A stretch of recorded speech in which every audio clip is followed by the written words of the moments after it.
My name is Jaechun Kim. I'm a professor of international relations at Sogang University. I study U.S. foreign policy toward the Korean Peninsula. Well, traditionally, diplomacy was state affair between government to government. Diplomacy was conducted through government to government channel. It was basically an affair between diplomats. But in contemporary era, public diplomacy has become much more important. Why? Because it is the people who are making a great influence in one country's foreign policy making. So in a nutshell, public diplomacy targets people in your diplomatic counterparts. You're not just targeting government officials in your diplomatic counterparts. Rather, you target people in your diplomatic counterparts. Why is that? Because, as I said before, people are very important. They are making a real influence in one country's foreign policy making. Why is that? I can think of two reasons.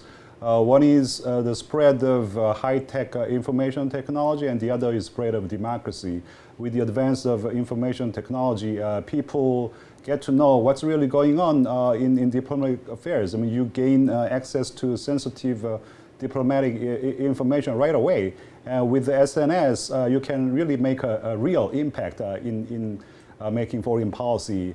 And democracy means also you gain these institutional mechanisms with which you can control your country's foreign policy making. So for a number of reasons, people factor has become very important in making foreign policy. So that's why it is very important for one country to target diplomatic efforts to people, public, because public and public opinion has become increasingly important in making foreign policy. So I think it's very important to communicate with the public in your foreign counterparts rather than just talking through government to channel. So that's why public diplomacy has become very important. And then you asked what is the role of public diplomacy in South Korea-China relations. Our relationship has been improving since we normalized diplomatic relations in 1992, but the relationship between the two countries and the perception that we have toward each other is not at its best right now. And I think public diplomacy can play a certain role improving the relationship between the two countries. I think we have done a pretty decent job in trying to talk to people in China, in trying to win the hearts and minds of China's public. But that's until our decision to deploy THAAD, Terminal High Altitude Area Defense System in South Korea. Since then, the relationship has deteriorated.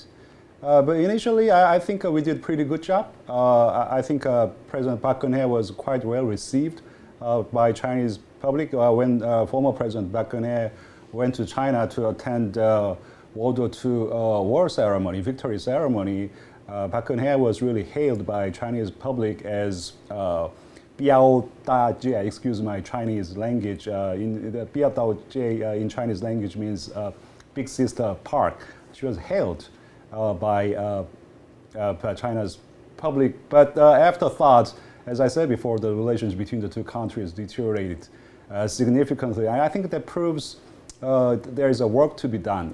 That proves our public diplomacy so far has been pretty okay, but it has reached its limits. That's my assessment. I mean, you asked the objective. The objective was to win the hearts and minds of Chinese people, and to be more specific, we'd like to elicit China's support for our policy toward North Korea. North Korea's nuclear weapons problems and our unification policy, and so on and so forth.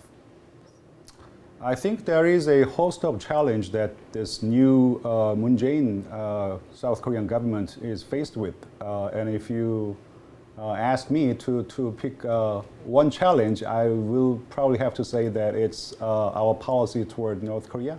How to deal with North Korea's nuclear weapons problem is going to be the gravest challenge to this new government in South Korea. I think it's because of North Korea's nuclear weapons situation, the relationship between the two countries deteriorated. Our relationship has deteriorated because of our decision to deploy THAAD the objective which was to better deal with North Korea's nuclear weapon situation. And the hurdle here is this really a historical, not historical ill feeling, but the animosity and the ill feelings that we came to harbor toward each other after our decision to deploy THAAD. How can we deal with these, bad perceptions toward each other? I don't think there is a magic formula here to clear up these ill feelings. But as I said before, I think public diplomacy can play a certain role here. I mean, in terms of ameliorating the relationship between the two countries. Well, I think we'll have to make sure that the reason we are deploying THAAD has 100% to do with the North Korea's nuclear weapon situations. We're not trying to neutralize or doing damage to China's strategic interests. That's not what we are trying to do. We are faced with this grave challenge in North Korea, and we'll have to do what we'll have to do. And THAAD is clearly a defensive mechanism, defensive weapon with which we can increase our deterrent and defensive capability against the North Korea. I think we have to do a better job in terms of persuading China.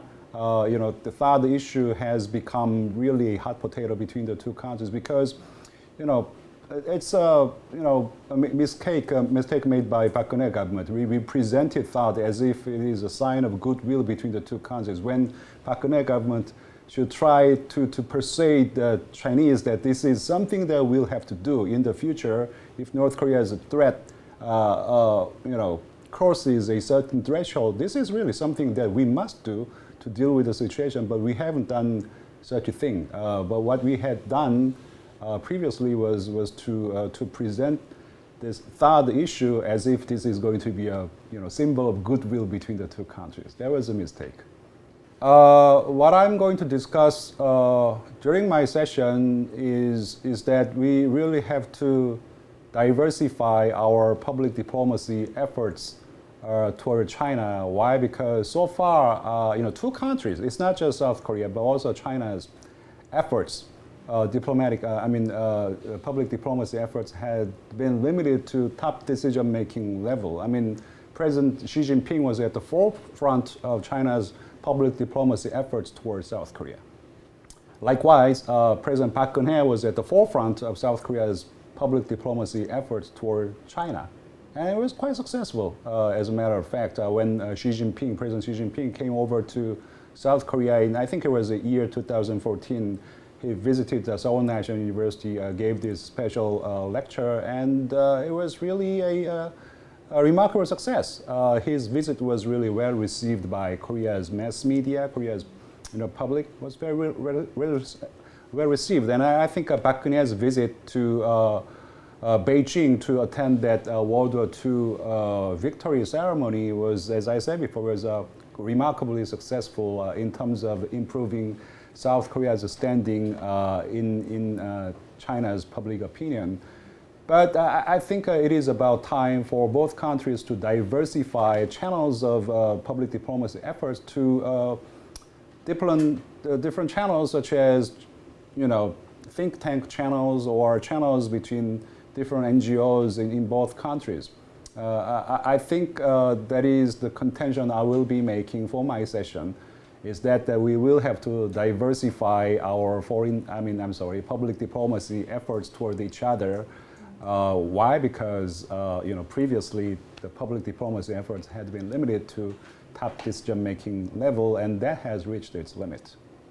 And I think Jeju Forum can play a positive role in improving the relationship between the two countries.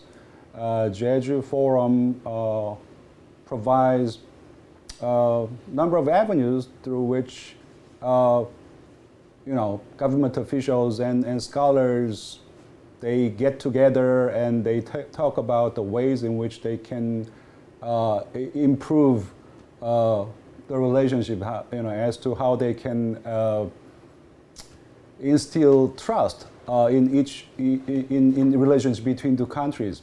I think in that sense, Jeju Forum is very, very important in terms of providing these avenues. And then think about the issues that Jeju Forum is covering. Jeju Forum is covering some of the hard issues that South Korea is faced with, such as North Korea's nuclear weapons problem, territorial disputes in South China Sea, and so on and so forth. But some other issues are really softer issues, what I would call softer, non-traditional security issues, such as environmental degradation, how we can deal with new types of epidemic, disaster reliefs, and so on and so forth. I think it is very important for Jeju Forum to continuously cover and then deal with these softer issues. Why? Because it is these venues through which you can easily cooperate, because these are easier issues. These are not really intractable hard security issues, such as North Korea's nuclear weapon situation or territorial disputes in South China Sea. Something that we can work on, and by working on these easier issues together, I think we can cultivate a habit of cooperation. We can accumulate a stock of trust toward each other. I think a Jeju Forum is important in terms of providing these avenues for these representatives of these countries to get together and to talk about how we can cooperate on these easier issues. And through these cooperation, I think we can move forward to discussion of how we can deal with harder issues. I think that's the right way to go. Oh, well, by watching Jeju Tube, I think by now you have a better understanding of what's going on in Jeju Forum. So stay tuned and thank you for watching.